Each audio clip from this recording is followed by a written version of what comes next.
Hello everyone! Connie Rosario here! For today, mag-unbox tayo ng aking biniling air fryer from Amazon. So, nag-sale sila ngayon sa Amazon ng air fryer. So, let's unbox the air fryer. Come on! Ayan! So, ayan guys. Ito na ang nabili ko sa Amazon na air fryer from Olsen Mark. Okay, ang brand niya is Olsen Mark. So magandang brand siya, 'di ba? So okay itong brand na to. So maganda naman ang reviews about Olsen Mark. So nabili ko pala siya guys ng 99 dirhams. Okay? So 40%. So 40% off. So ayan, meron siyang manual, of course. And then ayan, check na natin kung okay ang laman ng ating air fryer. So, ayan. So, ayan, medyo maliit lang siya.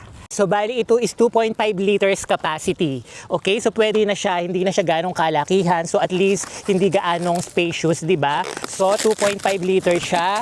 And it's 80% less fat. So meaning, kaya ako gustong gumamit ng air fryer para at least less oil siya, di ba? So hindi na natin kailangan gumamit ng oil. So pwede lang natin siyang lagyan ng konting-konting oil para hindi siya ganun ka-dry, di ba? So maganda siya dahil unang-una, pag ginamit nyo siya, hindi nyo na kailangan ng matagal na oras to cook. Kasi syempre, kumbaga ilalagay nyo na lang siya dito.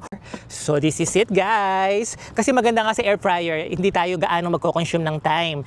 Unlike yung pag nagluluto tayo ng manual, so kailangan pa nating mag-init ng kawali, and then maglagay ng maraming oil, and then bantayan yung pinipirito natin. Well, this one, so once na ilagay nyo siya dito, and then i-click nyo na yung timer, so mag-wait na lang tayo until the timer finish, and then it's cooked already. So medyo hassle. Hindi siya hassle sa time natin pagluluto pagka wala tayong masyadong time para magluto. So pwede tayong gumamit ng air fryer.